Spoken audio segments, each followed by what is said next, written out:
वालेकुम नाज़रीन, मैं हूं सैफ अली। इल्म सीखो में आपको खुश आमदीद कहता हूं।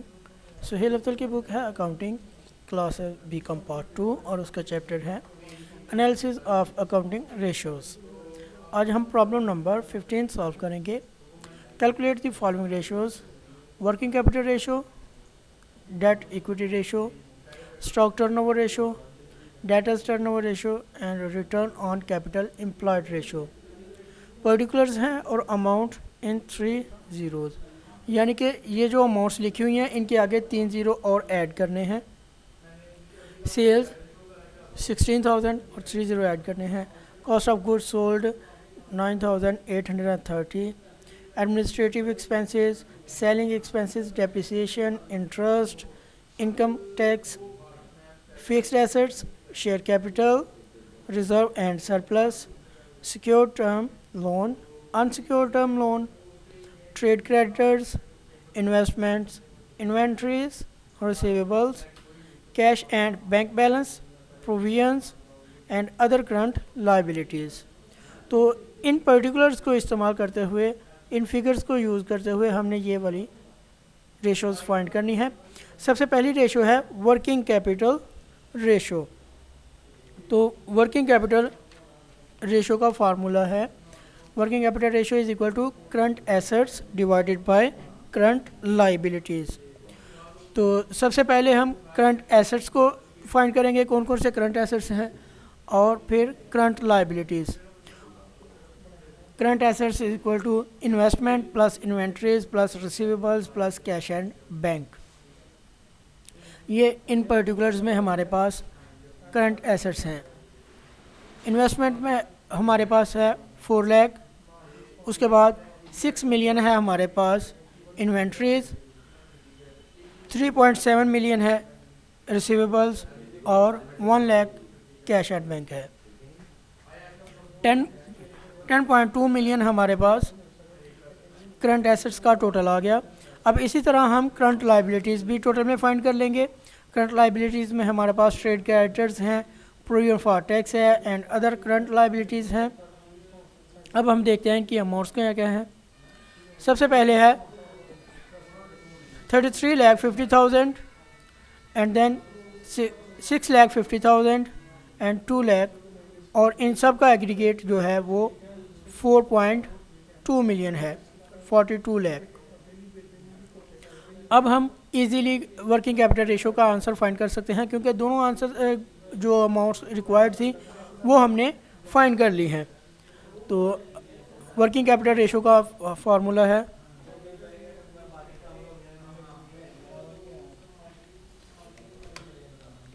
करंट एसेट्स जो कि 1.2 मिलियन है डिवाइडेड बाय 4.23 रेशो 1, ये इसका आंसर है। नेक्स्ट हमारे पास है डेट इक्विटी रेशो, और डेट इक्विटी रेशो का फार्मूला है long term debt divided by equity. तो हम सबसे पहले देखेंगे हमारे पास लॉन्ग टर्म डेट्स कौन कौन से हैं। सिक्योर्ड टर्म लोन और अनसिक्योर्ड टर्म लोन, ये जो हैं टर्म लोन जो भी हों, जो डिबेंचर्स हों, ये हमारे पास लॉन्ग टर्म लाइबिलिटीज़ हैं। तो इनको हम ऐडअप कर लेंगे। 12 मिलियन और 1.5 मिलियन, तो ये 1,35,00,000 यानी कि 13.5 मिलियन हमारे पास लॉन्ग टर्म डेट हैं। इक्विटी में हमारे पास क्या है, share capital plus reserve and surplus. Share capital है हमारे पास 5 मिलियन और 1.5 मिलियन है हमारे पास reserve and capital, reserve and surplus. तो इन दोनों को जब हम ऐड करेंगे तो हमारे पास 65 मिलियन जो है, 6.5 मिलियन इक्विटी आ गई। डेट इक्विटी रेशो अब हम फाइंड कर लेंगे अमाउंट्स पुट करके फार्मूला में। तो debt equity ratio is equal to 13.5 million divided by 6.5 million.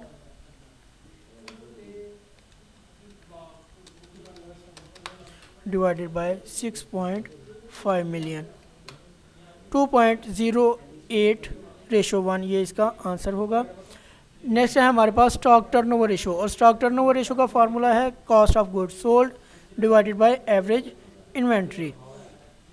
Cost of sale हमें क्वेश्चन में दी गई थी, ये है, और एवरेज इन्वेंट्री ये नहीं। सिंपली फार्मूला में हम अमाउंट्स पुट करेंगे और आंसर फाइंड कर लेंगे। 98,30,000 रुपये हमारे पास कॉस्ट ऑफ सेल है और 60 लाख रुपए यानी कि 6 मिलियन हमारे पास एवरेज इन्वेंट्री है। 98,30,000 डिवाइडेड बाय 6 मिलियन 1.633 ये हमारे पास स्टॉक टर्नओवर रेशो का फार्मूला है। नेक्स्ट हमारे पास है डेटर्स टर्नओवर रेशो, और डेटर्स टर्नओवर रेशो का फार्मूला है net credit sales divided by average accounts receivable. Sales भी हमारे पास हैं और रिसीवेबल्स भी हमारे पास हैं, तो हम सिंपली अमाउंट्स पुट करेंगे फार्मूला में और फाइंड कर लेंगे आंसर। इसकी कैलकुलेशन कर लेते हैं हम। डिवाइडेड बाय 3.7 मिलियन 4.32 टाइम्स ये हमारे पास डेटर्स टर्नओवर रेशो है। लास्ट वन है रिटर्न ऑन कैपिटल एम्प्लॉयड, और return on capital employed ratio का फार्मूला है net profit before interest and tax divided by capital employed into 100। सबसे पहले हम फाइंड करेंगे net profit before interest and tax. इसमें हम क्या करेंगे, सबसे पहले सेल्स लेंगे, उसमें से cost of goods sold less करेंगे, एडमिनिस्ट्रेटिव एक्सपेंसेस वो भी लेस करेंगे, सेलिंग एक्सपेंसेस एंड डेप्रिसिएशन ये सभी एक्सपेंसेस लेस करेंगे, तो हमारे पास net operate profit before interest and tax आ जाएगा। सेल्स है हमारे पास 16 मिलियन, उसके बाद 9.83 मिलियन CGS है, 1.2 मिलियन हमारे पास एडमिनिस्ट्रेशन एक्सपेंसेस हैं, 2,60,000 हमारे पास सेलिंग है और 7 लाख हमारे पास डेप्रिसिएशन है। तो हमारे पास आ जाएगा net profit before interest and tax 16 million minus,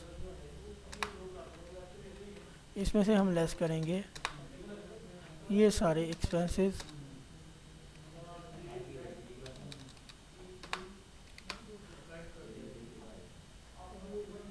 $40,10,000 हमारे पास net profit before interest and tax आ गया। इसके बाद हम कैपिटल एम्प्लॉयड फाइंड करेंगे। कैपिटल एम्प्लॉयड का क्या फार्मूला है, current assets plus fixed assets minus current liabilities minus investment. तो करंट एसेट्स हैं हमारे पास 10,20,000, 14 मिलियन हमारे पास फिक्स्ड एसेट्स हैं, इसमें से हम लेस करेंगे 4.2 मिलियन लाइबिलिटीज़ जो कि करंट लाइबिलिटीज़ हैं, और 4 लाख की इन्वेस्टमेंट भी हम लेस करेंगे, तो हमारे पास 19.6 मिलियन कैपिटल एम्प्लॉयड आ जाएगा। हमारे पास दोनों रिक्वायर्ड अमाउंट्स हैं, अब हम फार्मूला में पुट करेंगे और आंसर फाइंड कर लेंगे। Return on capital employed is equal to 4,10,000 divided by 19.6 million into 100, 20.46 round करके 20.46% हम आंसर लिखेंगे। यहीं पे हमारा सवाल कंप्लीट होता है। शुक्रिया नाजरीन।